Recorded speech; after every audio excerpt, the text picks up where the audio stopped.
All right, well, turning now, the field of candidates for next year's presidential race continues to grow. As expected, Detroit native Dr. Ben Carson threw his hat in the ring this week. He came back to his hometown to make the announcement in front of his supporters at the Detroit Music Hall. The retired neurosurgeon is among a rapidly growing field of Republican candidates.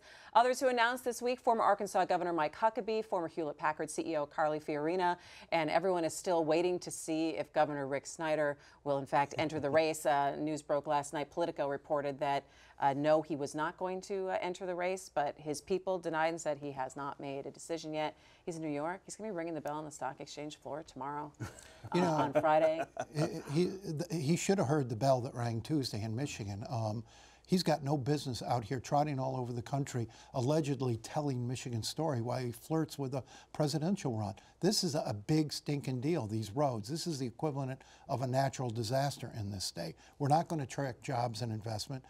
We're not going to have the sort of economic growth we need with these roads in this condition. And as he said himself, they're deadly, they're dangerous, they're killing people. And we can't afford to have him, shucking corn in Iowa all summer long while these lawmakers run amok. He's got two big issues on the table. He's got roads, as we just talked about, and schools, as we talked about. Getting those deals done will require his leadership. He needs to be in the state, fully committed. Governing. Yeah, right. Governing and not distracted by this, fantasy of traipsing down the presidential campaign trail. If this proposal had passed on Tuesday, would that have given him a little bit more momentum and perhaps ammo to say, you know what, I am going to start to go down the presidential path? Maybe. I'm not sure. I'm not sure anybody outside of Michigan cares what happened here Tuesday. I didn't even see the national news cover it when it happened. I think that's something that we're concerned about because we're the ones driving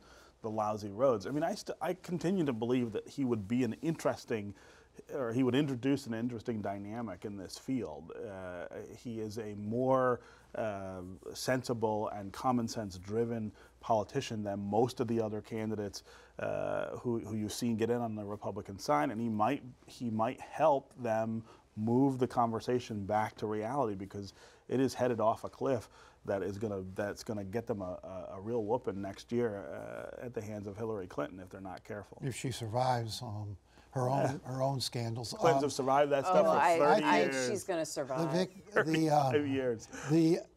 Had he won Tuesday, I don't know that it wouldn't have improved his national standing, but it would have given him a little more freedom and time and less to do in Lansing. He's got a big job now here at home. I don't think he's earned the right to go off running all over the country on a long shot presidential bid.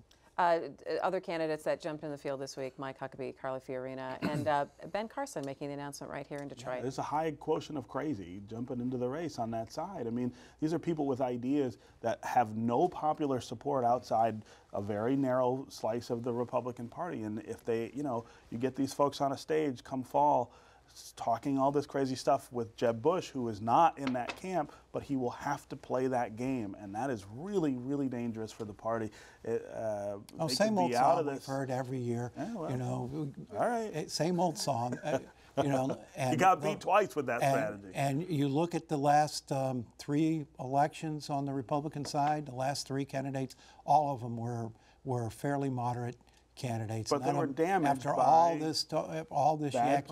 Meanwhile, you've got Hillary Clinton plunging to the left, trying to rally an unenthusiastic base to her, and she's going to try to win this thing all with money. It'll be interesting to see if that's possible. Oh, and we'll have plenty of time to talk about it, because remember, 2016 is the election year. We got about 80 shows between now and then. Can't wait.